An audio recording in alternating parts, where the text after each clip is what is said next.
He thought he was ready to die, until she opened the door, eyes burning with love, and whispered, "I won't let them take you, not tonight."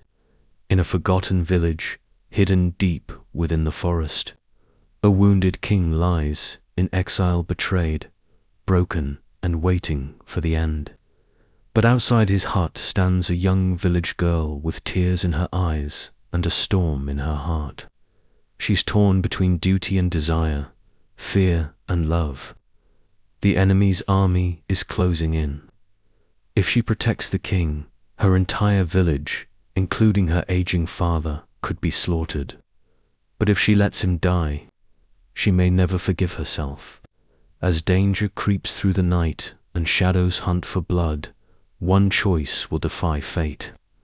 When she opens the back door and calls him to run with her, love rises from the ashes of ruin.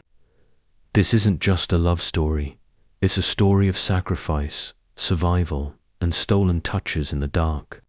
Because sometimes one kiss in the night can rewrite a lifetime. Let the story begin. The forest was wet. The ground squelched under his boots. Heavy fog wrapped the trees like a blanket of ghosts. King Albert was running. Not like a king, not like a warrior, but like a man trying to survive. His once regal body was broken now, his white royal shirt torn blood-soaked. His golden armor had fallen somewhere back on the battlefield. His cloak was ripped. Mud covered his face, sweat ran down his neck, and his breathing was ragged, painful. He was 30, strong, brave, the undefeated lion of the Western Kingdom. But tonight, he was a hunted man. His army had fallen. Every soldier who rode beside him now lay in blood and silence. He had seen it with his own eyes. The fire, the swords, the screams. And he had done the only thing he had never imagined. He ran. A gash tore across his thigh. Blood dripped into his boot. His lips were dry. The rain had stopped, but the forest still held the smell of wet leaves, damp moss, and fear. Branches scraped his face as he pushed through the thorns. His vision blurred. He stumbled over roots, fell to one knee, then pushed himself back up. The pain in his leg was sharp, but the fear in his chest was sharper. Something moved behind him. He didn't turn. He didn't have time. He kept running, deeper, faster. But the forest was closing in.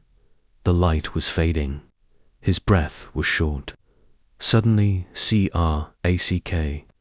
A sharp, brutal pain exploded in his shoulder. He stumbled forward, then froze. His eyes widened in shock. Something had struck him. A arrow.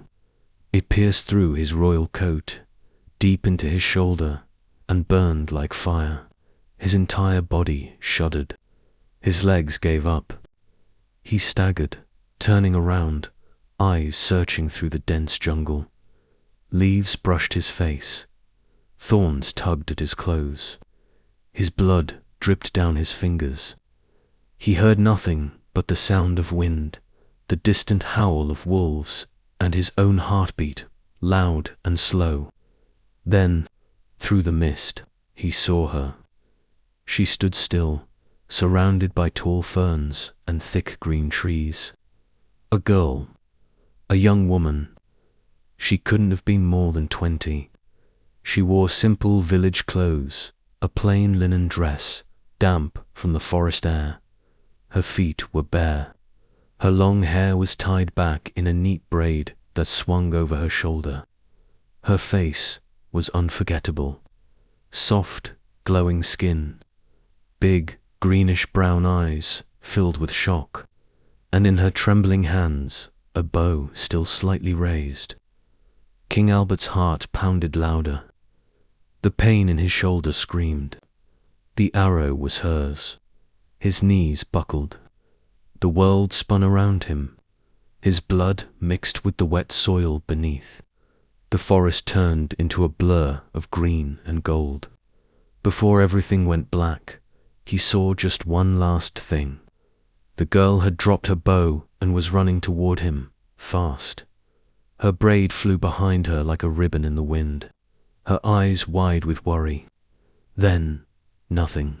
Darkness. Silence. Eve ran fast. Her bare feet splashed in the soft mud as she pushed past tall ferns and dripping branches. The arrow she had released meant for the deer was now buried deep in the shoulder of a man she didn't know. But something inside her told her this was no ordinary man. Her breath caught in her throat when she reached him. He was lying face down on the forest floor, motionless.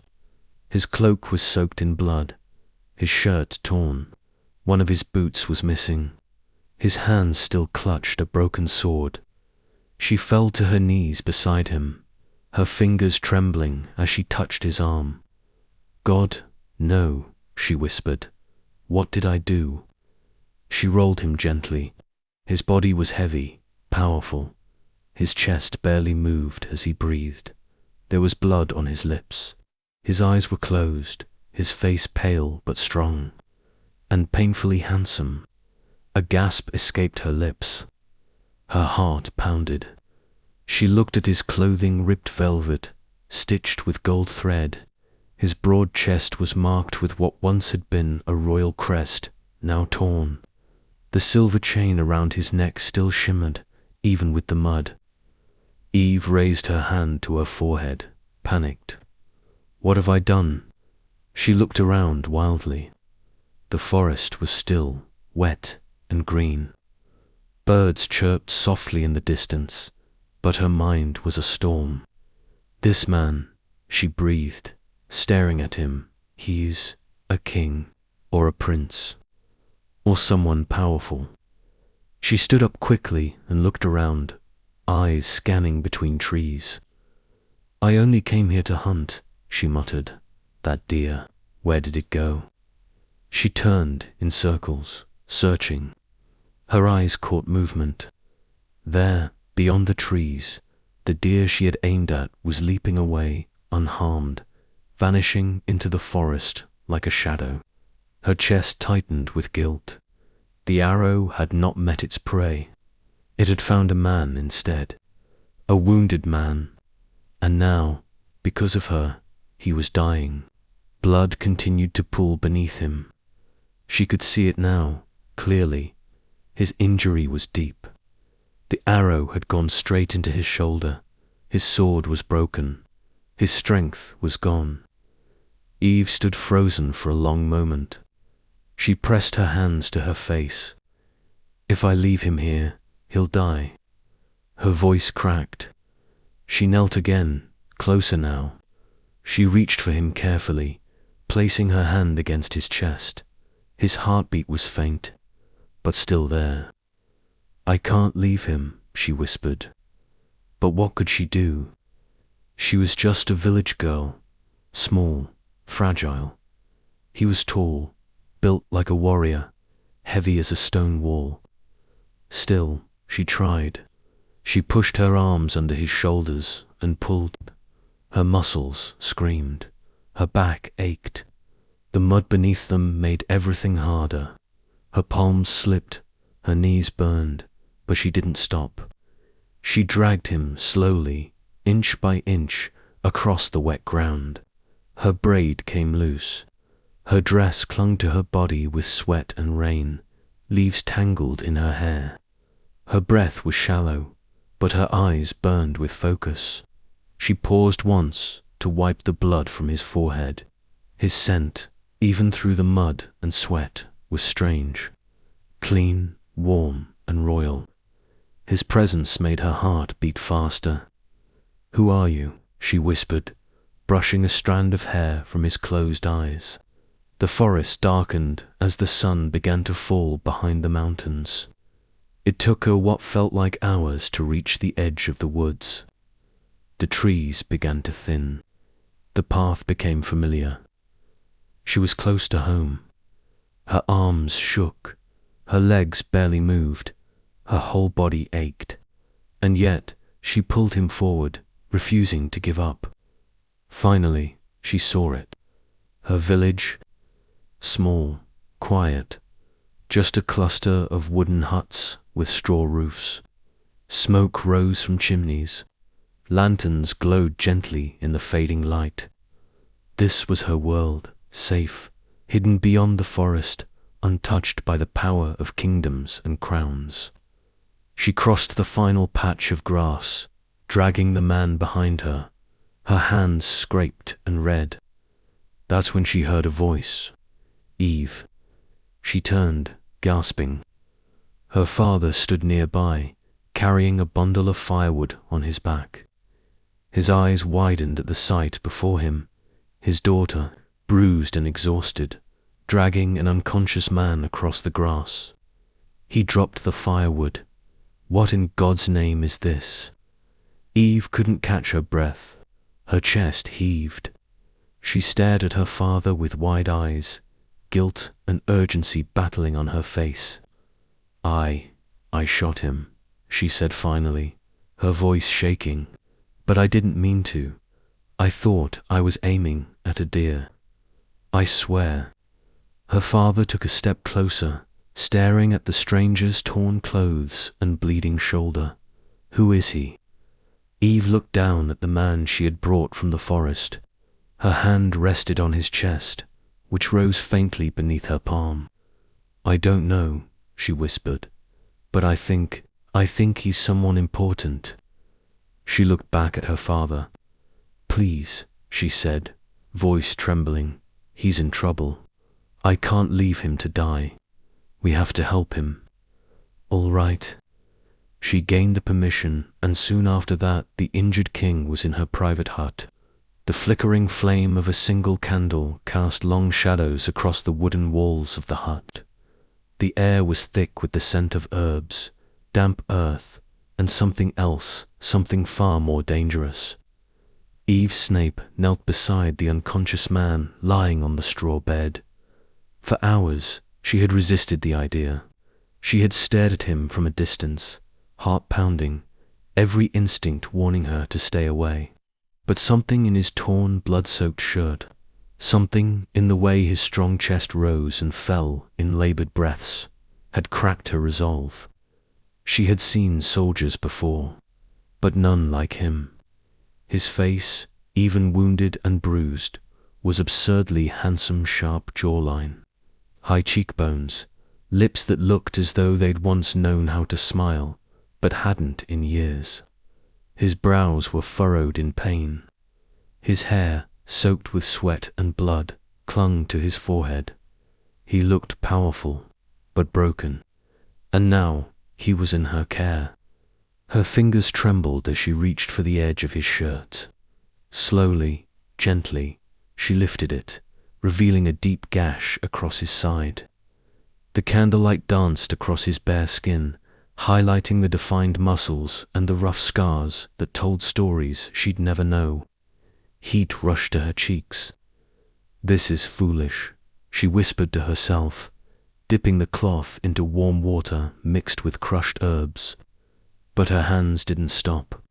As she pressed the cloth to the wound, his body flinched. His breath hitched. Eve froze, but he didn't wake. Carefully, she cleaned the dried blood, wincing as if she could feel the pain herself. She had treated many before, but this felt different, too intimate, too close.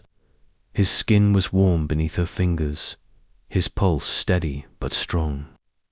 Then suddenly, without warning, his hand shot up and grabbed her wrist. Eve gasped. In one swift motion, his other arm wrapped around her waist and pulled her down against him, her chest pressed to his. Their faces were inches apart. His eyes were open now, blazing with intensity. Not confusion, not gratitude, something darker. His breath was heavy, wild, as if he didn't recognize her, as if she were a threat. "Let me go," she whispered, her voice breaking as her free hand pressed against his chest. But he didn't release her. Her heart pounded violently. His grip tightened around her waist. His gaze bore into hers, like he was seeing someone else, someone he hated. Then his eyes fluttered, his arm loosened, and suddenly it dropped lifeless by his side. Eve stumbled back, her breath ragged, eyes wide with shock. Her hands shook as she clutched her chest, trying to steady the storm inside her. For a moment, she thought he had meant to hurt her. For a terrifying moment, she had seen death in his eyes. But now, he was unconscious again. Her gaze drifted to his face, still twisted in pain. His body was tense, like he was trapped in some invisible nightmare. A man at war, not only with the world, but with himself. She stood up quickly, backing away until her back hit the wooden door of the hut. Her heart had still not calmed. What just happened? He hadn't done it intentionally. He didn't even know who she was. Still, being in his arms, even for those terrifying seconds, had left something burning in her chest. Fear, confusion, desire. Eve opened the door and stepped out into the cold night, letting the crisp air kiss her skin. She needed space. She needed time to breathe. But one thing was clear. She had just invited a storm into her home, and maybe into her heart. The rain had stopped, but the air still carried the scent of wet earth and pine. Inside the dimly lit hut, the flicker of a small oil lamp danced against the walls, casting soft golden light across the wooden floor. Eve stepped inside quietly, holding a clay bowl of warm water and clean cloth. Her eyes moved instantly to the man lying motionless on the bed. His chest rose and fell in a slow rhythm. His wounds still looked angry, but the bleeding had slowed. She knelt beside him once again, her fingers trembling as she dipped the cloth and reached for his shoulder. The gash from her arrow still made her heart ache. She had never meant to hurt anyone, let alone a stranger who now seemed far more than just a man. As she gently pressed the cloth to his wound, cleaning the dried blood with careful strokes, his body flinched. Eve froze, holding her breath. Suddenly, his eyes opened, sharp, stormy blue. She gasped softly, the cloth falling from her hand. He blinked, dazed, and his gaze met hers. For a long moment, he simply stared, confused, as if not knowing whether he was dead, dreaming, or alive. Then his eyes widened. "You." His voice was rough and deep, almost a whisper. "Someone shot me." He moved as if to sit up, panic flaring across his face. "Wait." Eve placed her palm gently on his chest. "Don't move. You're still bleeding." His chest was warm under her touch. His skin burned against her fingers. Her heart skipped. His eyes dropped to where her hand rested on him, then rose again to her face. "Where am I?" he asked, voice softer now. "You're in my home," she replied quietly. "I found you in the forest. You were badly hurt." "I was. Running," he muttered. "The battle." He stopped himself. He didn't want to say more. Not yet. Eve dipped the cloth again, then returned to cleaning the wound on his chest. He didn't stop her. He only watched. She was beautiful, wildly so. Golden hair tied in a loose braid, green eyes like summer meadows. Her face was simple, yet striking. No silk, no jewels, just the glow of something real. "What's your name?" he asked, after a pause. "Eve," she replied, not meeting his eyes. "And yours?" He hesitated. "Albert." "Just Albert?" He wasn't ready to say the rest. "And what do you do, Eve?" he asked, trying to understand this girl who had saved his life. "I help people," she said, smiling faintly. "My father and I would treat the sick, make medicines. We live here in the edge of the forest. Just a few families. It's quiet. He was quiet for a while, watching her. She was cleaning his skin again, her touch gentle but sure. "You're too young to be doing all this," he said, a small frown forming. "Girls your age don't usually do this kind of work." She chuckled softly, glancing at him. "And what do girls my age usually do, Albert?" He raised an eyebrow. "I don't know. Dream of marrying a king, perhaps." She laughed, and the sound filled the tiny hut like sunlight. "A king," she repeated, shaking her head. "I'm just a village girl. Why would a king ever look at me?" Albert's smile faded just a little, something tightening in his chest. "And if he did?" he asked quietly. She looked at him, blinking. "What if a king looked at you and saw something no one else did?" "I'd say he must have hit his head harder than you did." She laughed again, but her voice trembled just slightly. Albert's heart ached. She didn't know who he was, and he couldn't tell her, not yet. Not when everything he once ruled had fallen. Not when he no longer had a kingdom. He closed his eyes for a moment. Pain throbbed through his shoulder. The war had taken more than his soldiers, and Landit had taken his peace. And now, here he was, helpless, in the care of a girl who had unknowingly changed the course of his life. She stood slowly, rinsing the cloth in the bowl beside her. "I'll change your bandages again in the morning," she said, softly. He didn't open his eyes. He just whispered, "Thank you, Eve." She paused at the door. Her eyes lingered on him, this broken, mysterious man whose presence filled the room even in silence. She stepped outside into the night, heart racing. And behind her, Albert lay still, his wounds deeper than just those of flesh. He was a fallen king, and now he owed his life to a girl who had no idea she had just taken hold of his heart. The days had passed quietly in the little hut, tucked between the whispering trees of the forest.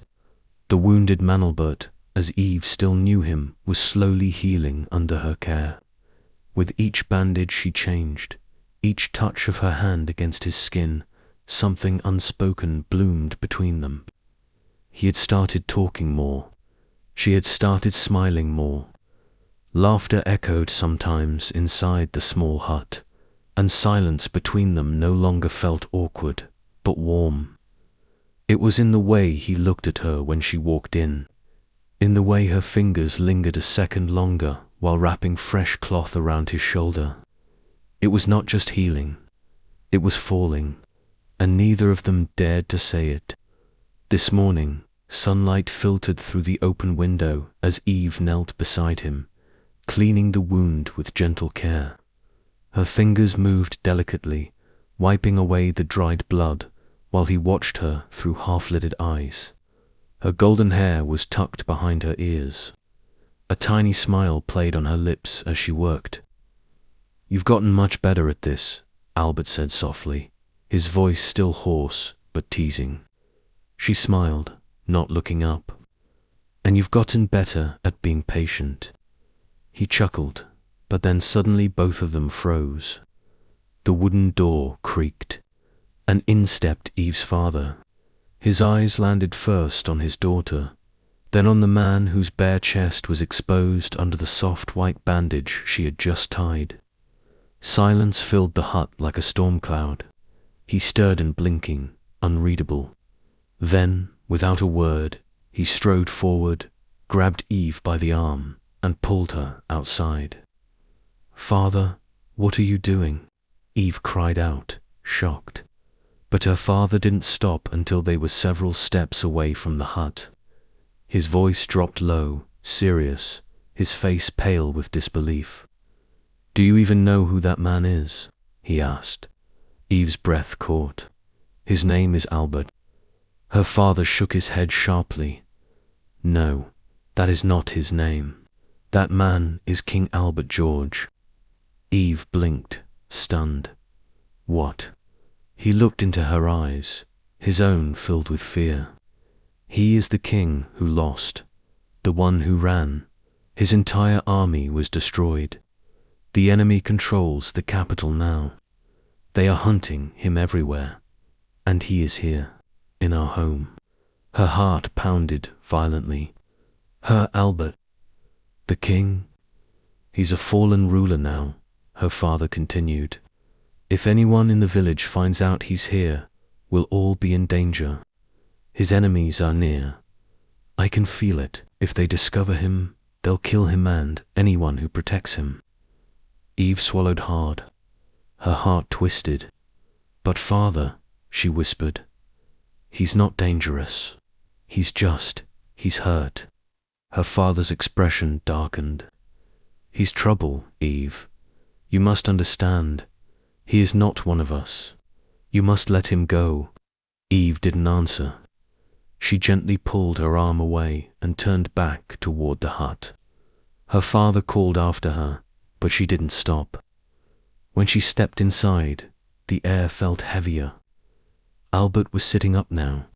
The blanket still covered his lap, his wounded shoulders stiff, but his eyes, his deep, conflicted eyes met hers the moment she entered.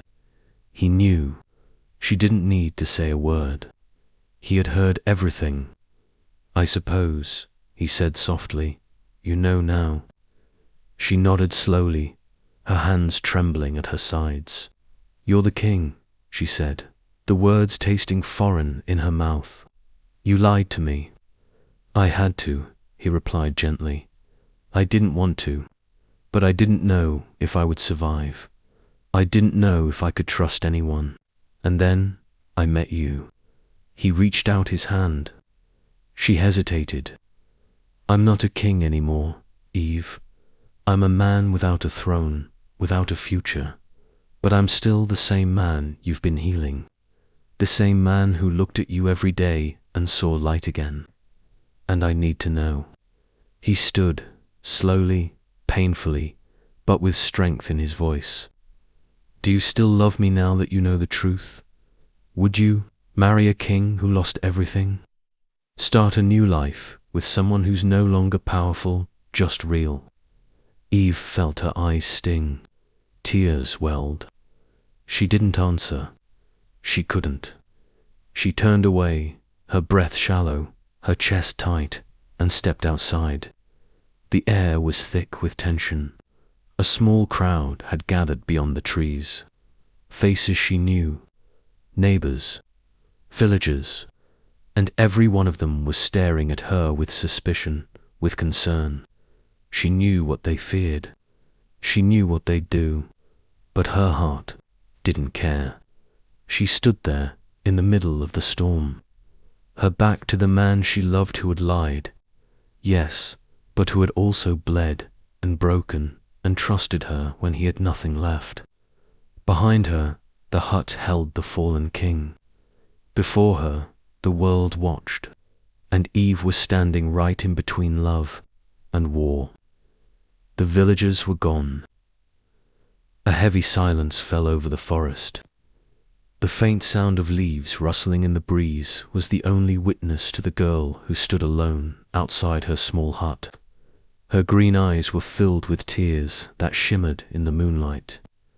Her heart was pounding, torn between two impossible choices.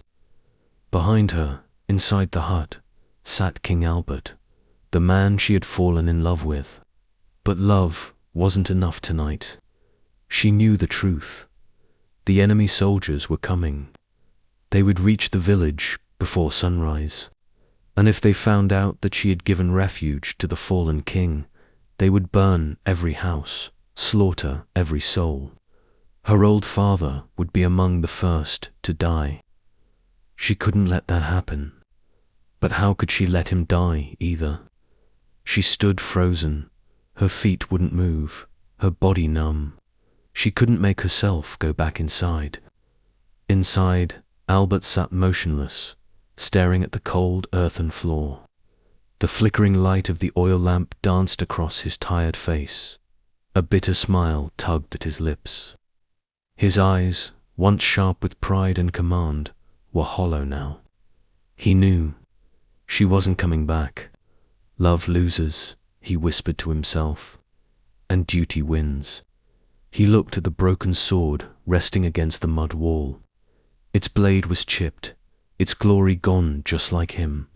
But it was his, and tonight it would be enough. Albert stood slowly. His back was straight, his shoulders square, but there was no life in his steps. Outside, the forest began to change. The night animals stirred, owls hooted, and foxes cried in the distance. But there was something more, something unnatural.